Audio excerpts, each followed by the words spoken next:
In today's episode, we're exploring 5 horrifying safari deaths ever recorded. From a honeymoon that ended in tragedy to a businessman's walking safari that turned into his last walk on Earth. But first, let's begin with the first story, where one woman's quest for the perfect photograph cost her everything. It was August 14th, 2016, and the golden grasslands of Masai Mara National Reserve stretched endlessly under the blazing Kenyan sun. The late afternoon light cast long shadows across the savanna as acacia trees dotted the landscape like ancient sentinels watching over one of Africa's most spectacular wildlife sanctuaries. Patricia Thornfield, known to everyone as Patty, sat in the back of an open-air safari vehicle beside her new husband James, her eyes wide with wonder as she took in the magnificent scenery around them. At 27, the dental hygienist from Portland had dreamed of this moment for years, saving every penny from her modest salary to afford this luxury honeymoon safari that represented the adventure of a lifetime. Patty had always been captivated by African wildlife documentaries, spending countless evenings watching National Geographic specials and dreaming of the day she would witness these magnificent creatures in their natural habitat. Her friends knew her as someone with an adventurous spirit who was always ready to try something new, though her actual outdoor experience was limited to weekend camping trips in the Oregon mountains. The couple had been married just 2 weeks earlier in a small ceremony attended by family and close friends. This safari represented not just their honeymoon, but the fulfillment of a shared dream that had brought them together 3 years earlier when they met at a wildlife photography exhibition in downtown Portland. Their guide, a seasoned Maasai ranger named Joseph, had positioned their vehicle about 30 yards from a pride of lions that had emerged from the tall grass to rest in the shade of a large acacia tree. The pride consisted of 2 adult females, several cubs, and a magnificent male whose impressive mane caught the golden light of the setting sun. African lions are apex predators that live in complex social structures called prides, typically consisting of related females, their offspring, and 1 or more dominant males. Adult males can weigh up to 420 pounds and possess incredible strength, with powerful jaws capable of delivering bite forces exceeding 650 pounds per square inch. Lions are naturally curious, but can become extremely aggressive when they perceive threats or unusual movements. Their hunting instincts are triggered by sudden motions, elevated positions, or anything that resembles the behavior of prey animals trying to escape.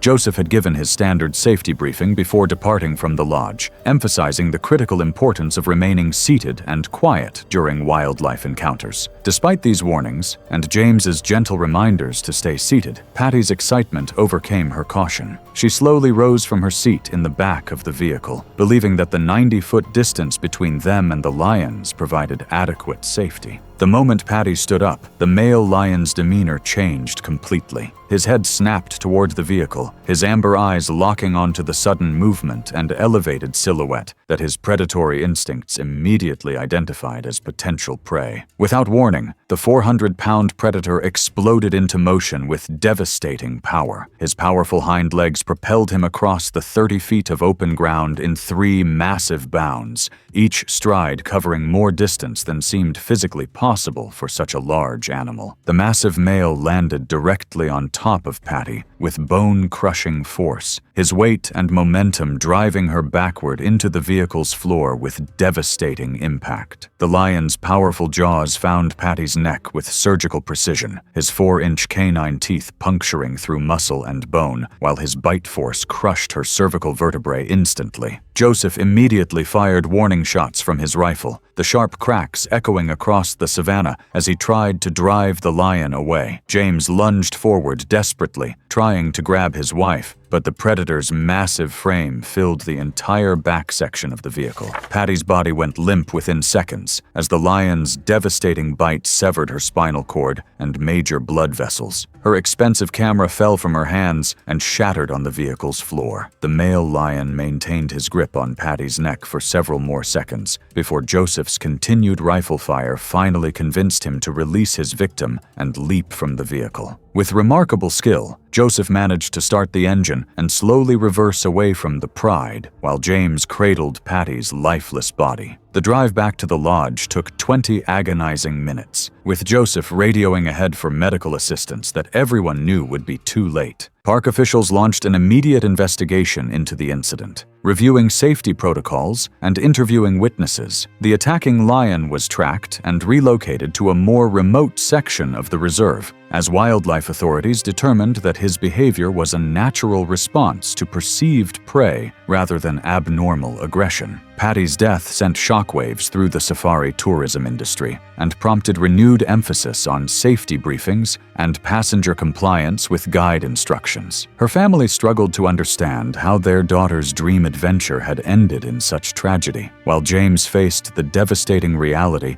of returning home alone from what should have been the happiest trip of their lives. But Paddy's tragic end was just the beginning of our journey through Africa's deadliest safari encounters. Deep in the heart of South Africa's most famous game reserve, a photographer's pursuit of the perfect shot was about to lead him into a confrontation with 6 tons of pure rage. It was March 7th, 2015, and the vast wilderness of Kruger National Park shimmered under the intense heat of the South African summer. Benjamin Okafor, known to his friends as Ben, crouched behind a cluster of mopin trees as he adjusted the settings on his professional camera equipment. The 42-year-old freelance photographer from Lagos had been tracking a legendary bull elephant known to local guides as Tusker for over 3 hours, waiting for the perfect opportunity to capture the magnificent animal in ideal lighting conditions. Ben had been working in South Africa for 6 months, building an impressive portfolio of wildlife photographs that he hoped would land him a coveted contract with National Geographic. His dedication to his craft was legendary among his peers. He would spend entire days in the bush, often ignoring basic safety protocols in his relentless pursuit of unique and dramatic images that would set his work apart from other wildlife photographers. The bull elephant he was tracking was truly spectacular, standing nearly 12 feet tall at the shoulder and weighing an estimated 6 tons. Tusker's ivory tusks were particularly impressive, each measuring over 6 feet in length and representing exactly the kind of majestic subject that could make Ben's career. The elephant had been feeding peacefully in a grove of marula trees, seemingly unaware of the photographer's presence. African elephants are the largest land mammals on Earth, with adult bulls capable of weighing up to 7 tons and standing 13 feet tall at the shoulder. They possess incredible intelligence and complex social structures, but can become extremely dangerous when threatened or during must, a period of heightened testosterone that makes males particularly aggressive. Bull elephants in must are unpredictable and will charge at perceived threats with devastating force, using their massive size and sharp tusks as weapons capable of killing lions, rhinos, or humans. Ben had noticed the telltale signs that Tusker was in must. The temporal glands on either side of his head were secreting a dark, oily substance, and his behavior showed the restlessness and aggression typical of males in this dangerous condition. However, Ben's excitement about the photographic opportunity overrode his caution, and he decided to approach closer for the intimate shots that would make his portfolio truly exceptional. Against every safety protocol he had learned during his months in the African bush, Ben left the safety of his safari vehicle and began approaching Tusker on foot. He moved carefully through the sparse vegetation, using trees and termite mounds as cover, while he closed the distance between himself and the massive elephant. Tusker detected Ben's scent long before the photographer realized he had been discovered. The elephant's trunk rose into the air, testing the wind currents and confirming the presence of a human intruder in his territory. The massive bull's ears began flapping in agitation, and his trunk curled and uncurled in the distinctive threat display that experienced guides recognized as a warning of imminent attack. Ben was completely focused on his camera settings when Tusker made his decision to eliminate the perceived threat. The 6-ton elephant charged without warning, his massive frame moving with surprising speed as he covered the distance between them in powerful, ground-shaking strides. The sound of Tusker's charge was like thunder rolling across the landscape, his massive feet pounding the earth while his trunk trumpeted a deafening warning call that echoed for miles across the savannah. Ben looked up from his camera viewfinder to see 6 tons of enraged elephant bearing down on him with unstoppable momentum. Ben dropped his camera equipment and turned to run toward his distant vehicle, but his human speed was no match for the charging elephant's powerful legs. After covering only 20 yards, Ben tripped over a fallen log and crashed to the ground, his expensive camera gear scattering across the dusty earth. Tusker reached Ben's position within seconds, his massive front feet coming down on the photographer's torso with bone-crushing force. The impact drove Ben's body into the hard-packed earth, while his ribs collapsed under the elephant's enormous weight. Ben's desperate screams were cut short as Tusker's 6-ton mass compressed his chest cavity and ruptured his internal organs. The enraged bull elephant used his massive tusks to gore Ben's already lifeless body, lifting and tossing the photographer's remains with the same ease that he might move a fallen branch. The elephant's fury continued for several more minutes as he trampled and gored Ben's body repeatedly, ensuring that the perceived threat was completely eliminated. Other tourists in nearby vehicles witnessed the horrific attack, but could only watch helplessly from a safe distance. Park rangers arrived 20 minutes after receiving radio calls about the attack, but Ben was already dead, his body barely recognizable after Tusker's prolonged assault. Remarkably, Ben's camera was found still clutched in his hand, and the final photograph on the memory card showed Tusker's charge, a haunting image that captured the last thing Ben saw before his death. Wildlife officials made the decision not to relocate or destroy Tusker, as the attack had occurred in a restricted area where Ben should not have been on foot. Ben's death devastated his family in Nigeria and sent shockwaves through the wildlife photography community. His portfolio, completed posthumously, was eventually published as a tribute to his dedication and talent, though the circumstances of his death served as a sobering reminder of the risks inherent in wildlife photography.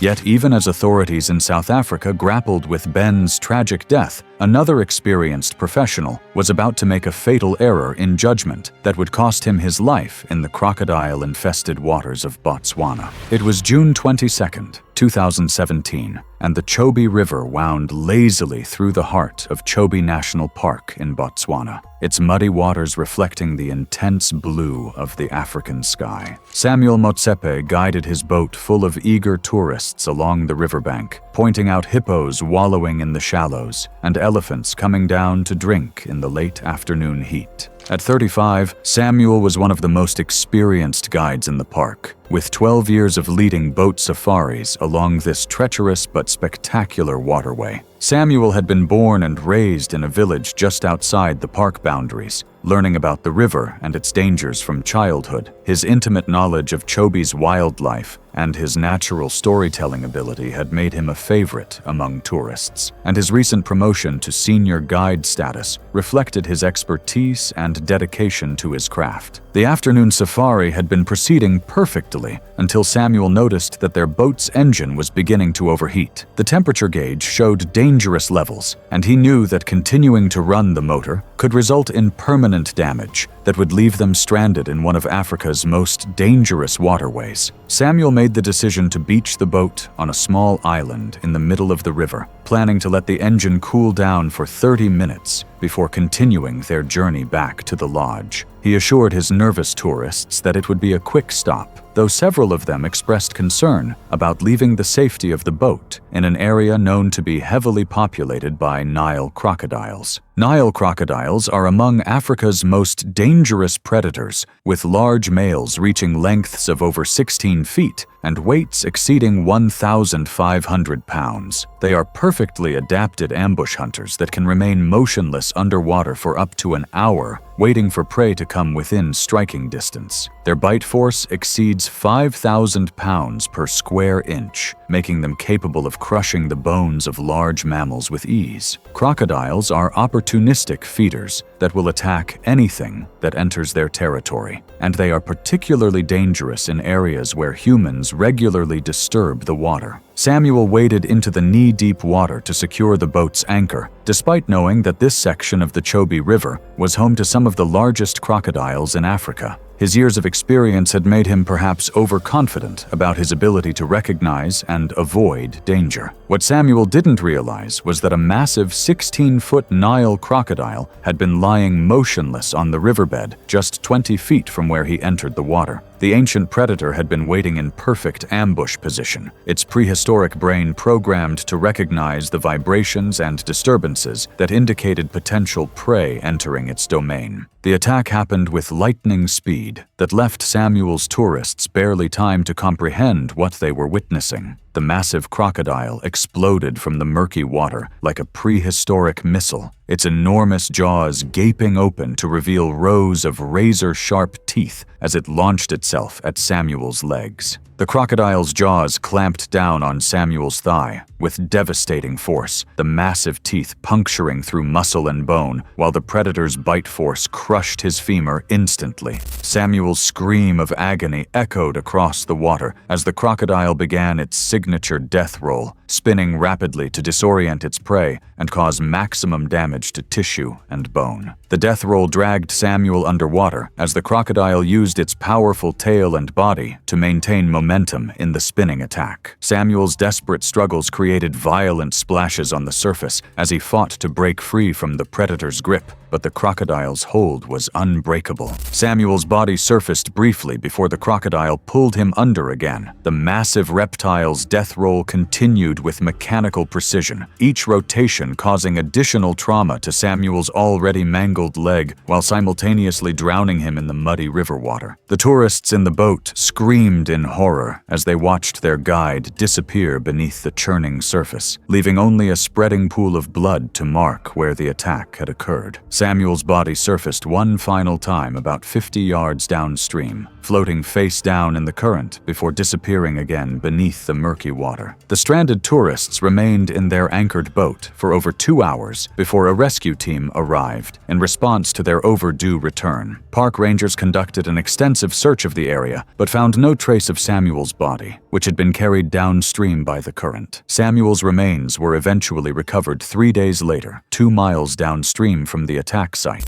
The condition of his body confirmed that he had been killed by a large crocodile, and the investigation revealed that he had violated park safety protocols by entering the water in a known crocodile habitat. The incident prompted immediate changes to boat safari procedures, requiring guides to use only designated landing areas with established safety measures. Samuel's death devastated his family and the local guiding community, while serving as a tragic reminder that even experienced professionals could fall victim to Africa's apex predators. However, the dangers of African wildlife extended beyond the continent's famous predators. In South Africa's rhino conservation areas, a young volunteer's dedication to protecting endangered species was about to lead her into a fatal encounter with a protective mother. It was October 3rd, 2014, and the rolling hills of Hluhluwe Imfolozi Park in South Africa basked under the warm spring sunshine. Emma Johansson, a 24-year-old veterinary student from Sweden, approached the holding pen, where a female white rhinoceros stood with her week-old calf. Emma had been volunteering with the park's rhino conservation project for 4 months, and her gentle nature with the animals had made her a favorite among both the staff and the rhinos in their care. Emma had raised money through crowdfunding to cover her expenses for the 6-month volunteer program, driven by her passion for wildlife protection and her desire to gain hands-on experience with endangered species. Her work with orphaned rhino calves had been particularly successful, and she had developed a reputation for her ability to calm even the most agitated animals. The female rhino, known to the staff as Nomsa, had given birth to her calf in the semi-wild section of the park, where animals lived in large enclosures that simulated natural conditions. Emma had been assigned to conduct a routine health check on both mother and calf, a procedure she had performed dozens of times during her volunteer stint. White rhinoceros are the second largest land mammals after elephants, with adult females weighing up to 4,000 pounds and standing 6 feet tall at the shoulder. Despite their name, they are actually gray in color, and their massive size is matched by their surprising speed and agility. Female rhinos are normally docile animals, but they become extremely protective when caring for young calves, and will will aggressively defend their offspring against any perceived threat. Their single horn can grow up to 5 feet in length and is capable of inflicting devastating wounds when used as a weapon. Emma had grown comfortable working with the rhinos over her months at the park, and she had developed what she believed was a special bond with several of the animals in the conservation program. As Emma approached Nomsa's enclosure, she noticed what appeared to be a small cut on the rhino's rear leg that needed examination. Emma entered the enclosure with her medical kit, planning to examine the wound and clean it if needed. Nomsa watched Emma's approach with apparent calm, showing none of the agitation that typically preceded aggressive behavior in rhinos. The massive female continued grazing while keeping one eye on her calf, who was nursing peacefully nearby. What Emma failed to recognize was that Nomsa's calm demeanor was actually the behavior of a protective mother assessing a potential threat to her offspring. The rhino was allowing Emma to approach while simultaneously preparing to defend her calf if the human's intentions proved hostile. Emma knelt down beside Nomsa's rear leg to get a better look at the suspected wound, bringing herself within striking distance of the massive animal's powerful legs and horn. She was completely focused on her examination when Nomsa made her decision to eliminate what she perceived as a threat to her calf. The 4,000-pound rhino spun around with surprising speed and agility, her massive horn aimed directly at Emma's torso. Emma looked up from her examination just in time to see 2 tons of muscle and bone bearing down on her with unstoppable momentum. Nomsa's horn struck Emma in the abdomen with devastating force, the sharp point puncturing through her body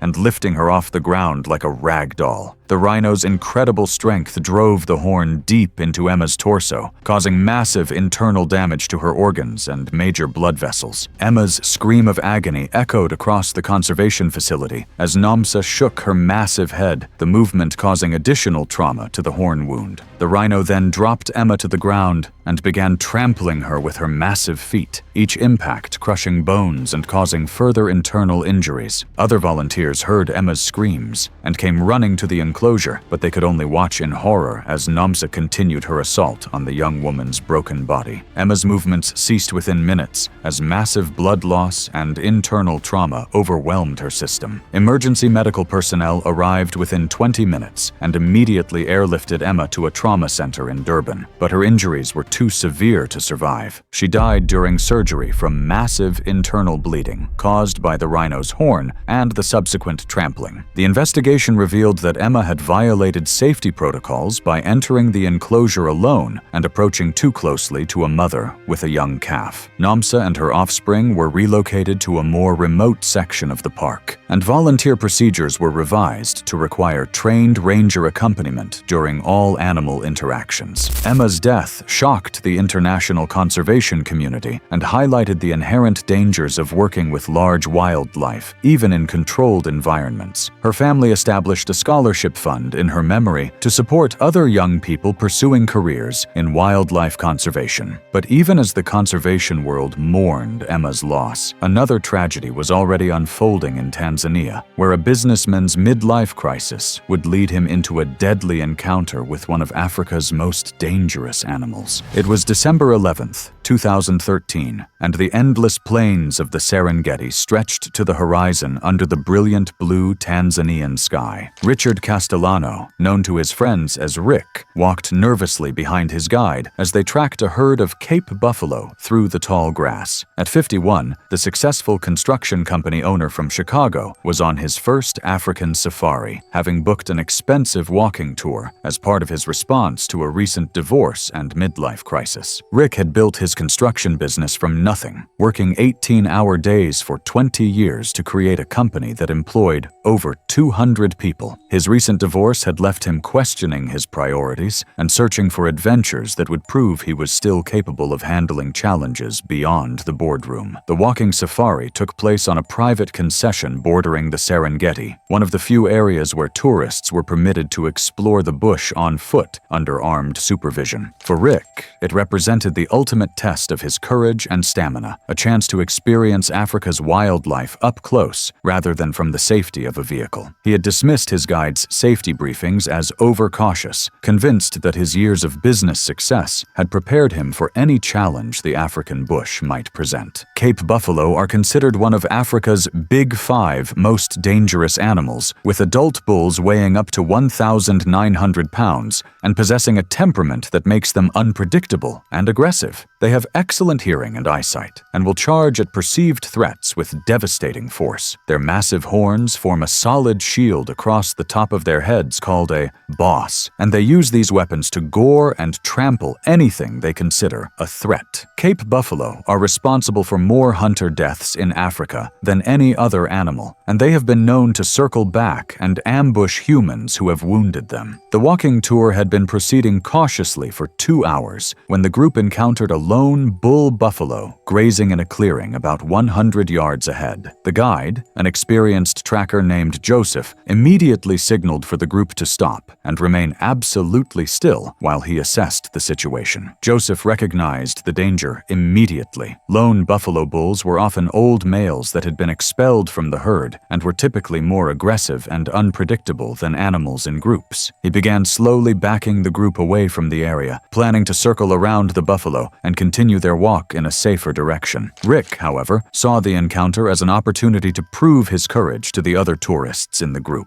Against Joseph's urgent whispered instructions, Rick began moving toward the buffalo, pulling out his camera to capture what he believed would be an impressive photograph. The buffalo had been aware of the human group's presence from the moment they entered the clearing, but had shown no immediate signs of aggression. What Rick failed to understand was that the buffalo's apparent calm was actually the behavior of a predator assessing potential threats and planning his response. When Rick moved within 20 feet of the massive animal, the buffalo made his decision to attack. The bull's head snapped up from his grazing, his small eyes focusing on Rick with deadly intensity as his muscles tensed for the charge that would follow. The Cape buffalo's attack came with explosive speed that caught Rick completely off guard. The massive bull covered the 20 feet between them in 3 powerful strides, his 1,500-pound frame moving with surprising agility as he bore down on his target. Rick tried to turn and run, but his out-of-shape body was no match for the buffalo's incredible speed and power. The bull's massive head struck Rick in the back with bone-crushing force, sending him sprawling face-first into the dusty ground while his camera flew from his hands. The buffalo's assault was methodical and devastating. His massive hooves trampled Rick's prone body, while his sharp horns gored repeatedly into his victim's torso and limbs. Each impact caused additional trauma, as the bull's enormous weight and strength turned Rick's body into a broken, bleeding mass. Joseph fired warning shots from his rifle, the sharp cracks echoing across the savannah